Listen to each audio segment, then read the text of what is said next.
São 7h19. Vamos abrir o bate-papo político falando sobre a notícia mais importante deste ano na área da educação. A Câmara Federal aprovou nesta terça-feira a proposta de emenda à Constituição Federal que torna o Fundeb permanente. Isso significa dizer que a partir de 2021, a lei que rege o Fundeb, o Fundo de Desenvolvimento da Educação Básica, está na Constituição Federal.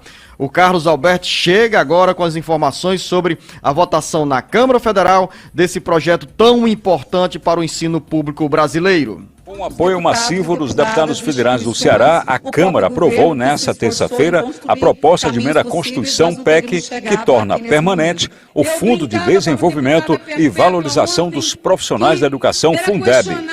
O texto estabelece o aumento de 10% para 23% da participação da União no financiamento da educação infantil e dos ensinos fundamental e médio. O governo articulou para que recursos do Fundeb fossem usados em programas de distribuição de renda e no pagamento de benefícios da Previdência Social. Mas a maioria dos deputados federais e senadores rejeitou o que consideraram desvirtuamento do principal programa que financia a educação básica brasileira. A rejeição à proposta apresentada pelo Ministério da Economia fez o governo federal recuar nas pressões para ser alterado o texto da relatora, deputada Dorinha Seabra, do DEM do Tocantins. Sem apoio, o governo federal decidiu propor que, ao invés de 20% da participação da União no fundo, esse percentual fosse elevado para 23%, desde que 5% sejam destinados exclusivamente ao ensino infantil. O resultado do primeiro turno da votação mostrou como o governo federal estava fragilizado na movimentação para mudar o texto da PEC do Fundeb. Foram 499 votos a favor e 7 contra. Eram necessários 308 votos para a aprovação da proposta de emenda à Constituição. Ao passar por 2 turnos na Câmara Federal, a PEC será submetida ao plenário do Senado, onde serão necessários 49 votos. E caso não haja mudança no texto aprovado pelos deputados federais, a redação final da emenda constitucional fica pronta para ser promulgada, garantindo assim o novo Fundeb com mais recursos para 2021. Com informações dos bastidores políticos para o jornal Alerta Geral, Carlos Alberto.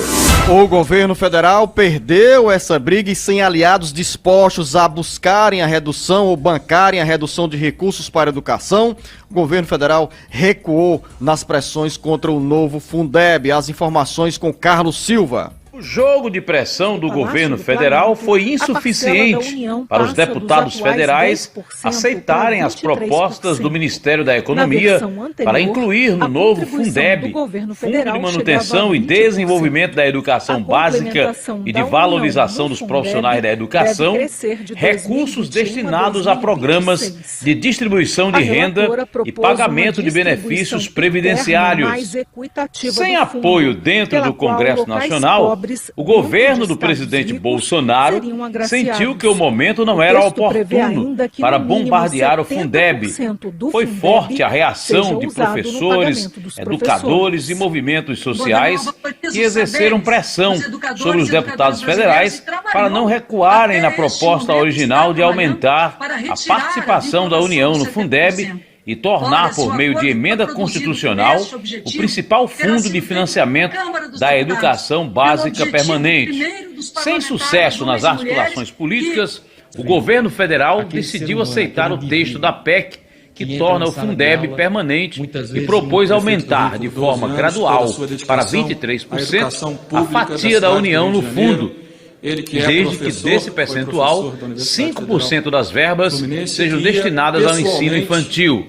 Como anunciou nesta terça-feira, em entrevista ao jornal Alerta Geral, o deputado federal Idilvan Alencar, do PDT, a Câmara não recuaria na votação da PEC do Fundeb por representar uma conquista histórica para a população pobre que depende de um ensino público de qualidade.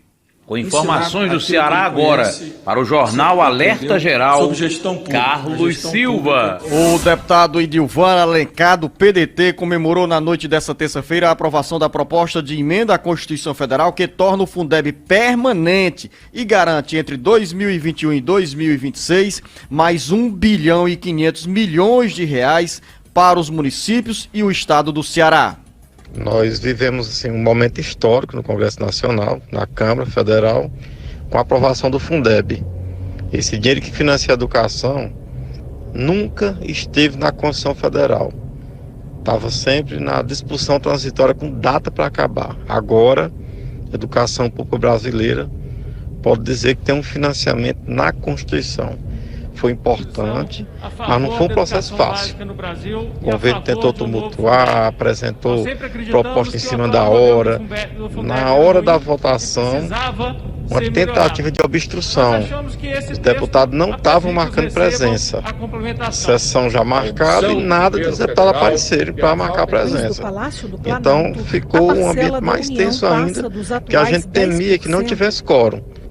Eu estive o dia inteiro na casa do Rodrigo Maia, de 11 da manhã até 4 da tarde, com a deputada Dorinha, com líderes do Centrão e do governo federal, e deixei muito claro, olha, isso aí, essa conta quem vai pagar são os prefeitos e vereadores, porque nós vamos jogar fortemente na eleição municipal o deputado que vai votar contra a educação, contra professor, contra estudante. E a mobilização que aconteceu no Brasil foi uma das maiores dos últimos anos. O Brasil realmente, todo mundo na TV Câmara, nas redes sociais, mobilizando, passando o WhatsApp para os deputados, e aí o que nós conseguimos? Uma votação quase unanimidade.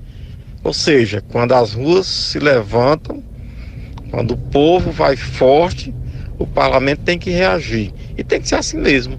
O parlamento está lá para representar as pessoas.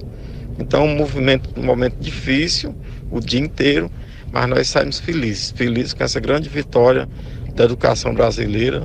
O Ceará recebe 1 bilhão e 500 milhões a mais com essa proposta aprovada, e os professores têm garantido aí o seu direito ao salário e os estudantes aí uma educação melhor.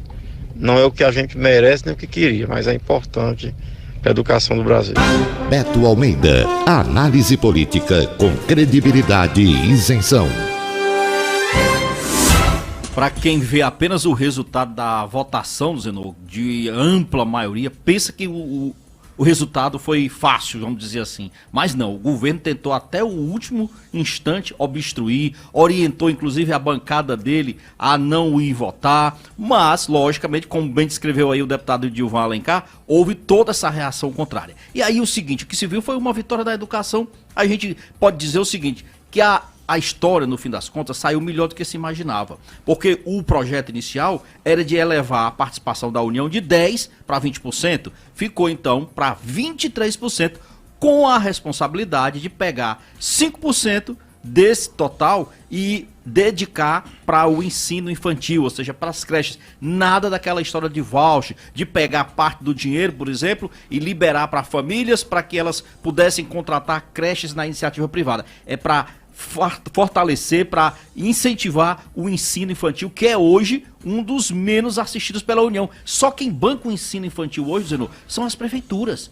A União não entrava com o ensino infantil, então tá aí 5% dentro do Fundeb. E uma coisa, olha, hoje o gasto por aluno ano é de R$ 3.700. Com a aprovação desse Fundeb, nós vamos para R$ 5.500 ano por aluno. Ainda pode ser considerado pouco, mas já é um avanço bem significativo, Luzenô. Pelos levantamentos da consultoria do orçamento da Câmara Federal, Beto Almeida, o gasto mínimo por aluno vai chegar em 2026 a R$ 5.508, o que representa um salto de 61% com relação ao gasto atual, que é de R$ 3.427 por aluno. O número de municípios pobres que receberão recursos extras também vai aumentar, chegando a 2.745 cidades, segundo o movimento Todos pela Educação. Trata-se de uma alta de 46%, considerando que 1.699 municípios são beneficiados no modelo atual do Fundeb. É uma grande vitória, jornalista Beto Almeida, para muita gente que ainda não entende ou compreende a importância do Fundeb, esse fundo foi criado em 2007, é composto por recursos originários da arrecadação de impostos dos estados e dos municípios e cabe à União, como bem expôs o jornalista Beto Almeida, fazer uma complementação correspondente a 10%. Hoje, isso, né? Até 2020, porque pela legislação aprovada ontem na Câmara Federal e que ainda depende do Senado, a partir de 2021 até 2026, essa contrapartida do governo federal passa a ser de 23%, com uma observação: 5% serão exclusivos para o ensino infantil. E um detalhe também que é importante ressaltar aqui, Luciano, que a deputada Dorinha, que é a relatora do projeto... Professora Dorinha Seabra, do DEM de Tocantins. Ela manteve o piso de investimento mínimo nos professores de 70%, ou seja, do que vier, aliás, do Fundeb, 70% no mínimo é para o pagamento dos profissionais da educação, professores na ativa. Nada de pegar dinheiro e ir pagar aposentados. Não, não é isso. E além disso, Luciano, o governo, é bom que se diga, que o governo pretendia fixar esse gasto limite de 70%, era o teto, agora ficou como o mínimo. Ou seja, o projeto, na realidade, em todos os seus pontos, ficou aprovado exatamente do jeito que havia sido proposto no relatório da Dorinha. E o que chamou a atenção, talvez tenhamos tido, o jornalista Beto Almeida, uma PEC com a maior votação na história mais recente da Câmara Federal. Dos 513 deputados federais, 506 estavam presentes na votação via videoconferência e 499 votaram a favor e 7 contras no primeiro turno. Essa mesma votação se repetiu no segundo turno com um voto a menos. Agora, a PEC vai à apreciação do Senado. Se os senadores aprovarem o texto original da Câmara Federal, a PEC, proposta de emenda à Constituição, vai ser promulgada e fica garantida pela primeira vez o financiamento da educação dentro da Constituição Federal. Ensino fundamental, ensino infantil, médio, ensino infantil, fundamental e médio. Agora é lei. Agora está na Constituição Federal. Esse texto aprovado pela Câmara Federal, com 499 votos a favor, não teve um só voto contrário dos 22 deputados federais do Ceará. Por unanimidade, os deputados federais cearenses participaram dessa votação e aprovaram esse novo texto que define mais estabilidade e mais segurança nos investimentos na área da educação. Exatamente, Luciano. Isso é até bom ressaltar isso.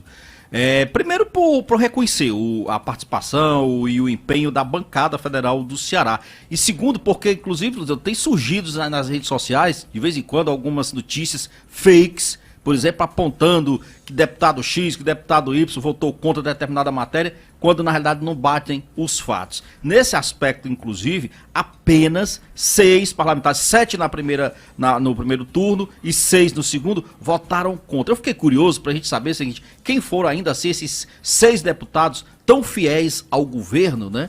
Que foram lá. Corajosos, né, corajosos, Beto? Porque a partir desse momento serão citados como parlamentares que votaram contra a educação, contra os professores e contra os estudantes da rede pública de ensino. E vão ter, Luciano, daqui a logo ali em 2022, ter que se explicar e se justificar em cima disso. Acho que esse povo não está pensando em reeleição não, mas vamos lá. 5 deles são do PSL, que é o partido, né, que elegeu o presidente Jair Bolsonaro. Então vou citar aqui o nome deles, ó. A Bia Kicis, que é do Distrito Federal, do PSL, Cristonieto, do Rio de Janeiro, votou contra, Felipe Barros, que é bolsonarista de Quatro Costados, que é do Paraná, também votou contra, Júnior Amaral, de Minas Gerais, votou contra, e o Márcio Labre, do Rio de Janeiro, votou contra. E teve o outro, Paulo Martins, do PSC do Paraná, esse não é do PSL, é do PSC, que votou contra.